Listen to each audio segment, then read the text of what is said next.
बिस्मिल्लाहिर्रहमानिर्रहीम, अस्सलाम वालेकुम। यार गाइस, मैंने ना कुछ दिन पहले मौलाना मुफ्ती फजल सुबहानी साहब के साथ एक छोटी सी वीडियो बनाई थी ना, तो आप वो पूरी देखिएगा। मैं उनके साथ जैसे ही बैठा ना, तो मैंने उनसे जो क्वेश्चन पूछे ना वो भूल गया ऑफ द कैमरा। फिर मैंने उनसे कुछ क्वेश्चन पूछे और कुछ नहीं भी पूछे, और जो ऑन कैमरा पूछे वो आप देखें।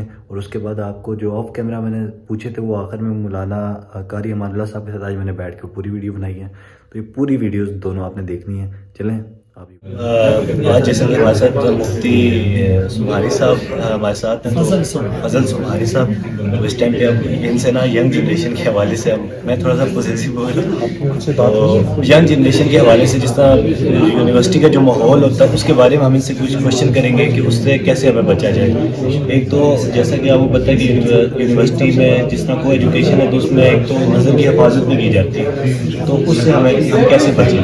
सबसे पहले देखिए, सवाल आपका बज़ाहिर मुख्तसर है, लेकिन इसके जवाब के लिए बहुत वक्त दरकार है और इसका बहुत डिफरेंट क्राइटेरिया है और इसको मुख्तलिफ ज़ावियों से एंगल से देखना पड़ेगा। इस्लाम में तो कोई एजुकेशन की इजाज़त ही नहीं। मर्द और ज़न का इख्तिलात तो फितने का बाइस है। रसूलुल्लाह सल्लल्लाहु अलैहि वसल्लम ने फरमाया कि कोई मर्द किसी औरत के साथ तनाई में न बैठे। जब नामेहरम औरत के साथ बैठेगा तो तीसरा शैतान होगा। तो मुस्लिम एक इस्लामी मुआशरे में यानी सेपरेट सिस्टम होना चाहिए, लड़कों का अलग और लड़कियों का अलग। और जब तक ऐसी सूरत हाल में पहले तो हम प्रीफर करें उन यूनिवर्सिटीज़ को जहाँ पर सेपरेट सिस्टम, और ऐसी है यूनिवर्सिटीज़। फिर बिलफर्ज अगर मजबूरी में आप हैं तो फिर नज़र की हिफाजत करें। नज़र की हिफाजत के लिए अल्लाह वालों की सोहबत ज़रूरी है। तकवा आएगा तो फिर नज़र की हिफाजत की। मेरा दूसरा क्वेश्चन आपसे ये था कि जैसे नौजवान नस्ल आजकल देखें दीन से दूर होती जा रही है, तो उनको दीन के करीब लाने के लिए हमें क्या करना चाहिए कि हम किस तरह दीन को उनके पास जाकर से हम बातचीत करें। देखिए, मुख्तलिफ प्लेटफॉर्म पर आप अवेयरनेस दें या गाइड दें, हम आपने फिर ये कि यूनिवर्सिटीज़ कॉलेजेस में भी इस तरह के इवेंट रखे जाएँ इसमें उलमा के बयानात हो। सोशल मीडिया पर भी आप उलमा को फॉलो करें। और फितने का ज़माना है, पूरा शौक दौर है। बुनियादी तौर पर मस्जिद और मदरसे से तबलीग और खनका से जो टच रहेगा उलमा के हुक्मों से हिफाजत करें। बिस्मिल्लाहिर्रहमानिर्रहीम। तो यार काफ़ी दिन हो गए थे कि मेरी मौलाना मुफ्ती फजल सुबहानी साहब से मुलाकात हुई थी मदरसा अजीज़ुल आलूम में कारी अब्दुल शकूर साहब की वजह से। वहाँ पे उनसे मुलाकात हुई थी मेरी एबटाबाद में। तो वहाँ पे बच्चों का मदरसा भी है, आपने वो प्रोग्राम देखा होगा, उसमें मैं लाइव आया था। माशाल्लाह से 15 हफ़ाज़ कराम ने वहाँ से हिफ़्ज़ किया था। तो वहाँ पे मैं कारी साहब से कुछ मुफ्ती साहब से क्वेश्चन करते हुए, क्योंकि इतने बड़े मुफ्ती हैं, उनके सामने घबरा गया था। तो आज मैंने कहा कुछ जो क्वेश्चन मैं उधर नहीं पूछ सका वो आज कारी साहब से आके पूछूं, और ऑफ द कैमरा जो मैंने मौलाना मुफ्ती फजल सुबहानी साहब से क्वेश्चन किए उस बारे में भी आपको बताऊं।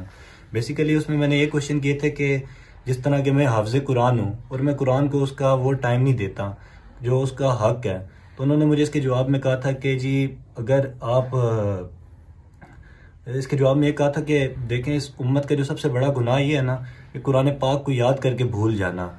तो मैंने उनसे कहा कि कारी साहब मैं इस पे कैसे ना अमल करूँ, कि मैं किस तरह इसको टाइम दूँ, क्या करूँ, मुझे इसके लिए क्या करना चाहिए।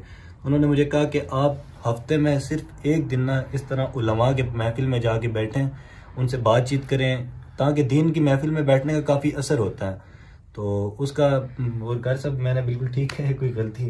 ठीक है। तो और इस हवाले से मैंने कहा कारी साहब से आज एक क्वेश्चन करते हैं कि कारी साहब जिस तरह आपने देखा कि आजकल नौजवान नस्ल बहुत ज़्यादा बेदीन होती जा रही है, तो इस पे हमें कैसे काम करना चाहिए। कि आपको पता है जिस तरह यूनिवर्सिटीज़ का माहौल आगे पीछे आपने खुद भी देखा होगा, तो इस पे हम कैसे काम कर सकते हैं, और दीन में हमारा इसमें क्या फ़र्ज़ है कि दीन को हम कैसे पहुँचाएँ आगे।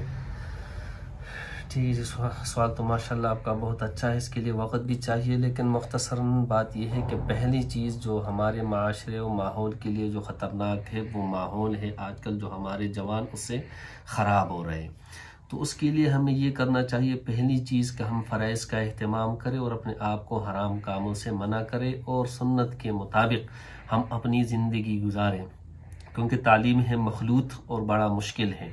तो उसके लिए हमें ये चाहिए कि हम अपने जो फ़राइज़ जो अल्लाह के अहकाम है उसकी पाबंदी, रसूलुल्लाह सल्लल्लाहु अलैहि वसल्लम की सुन्नत की इत्तिबा करना, इंशाअल्लाह अल्लाह हिफाजत फरमाएंगे, क्योंकि माहौल का असर होता है और दीनी माहौल में हम अपने आप को रोज़ाना कम से कम जोड़ा रखें।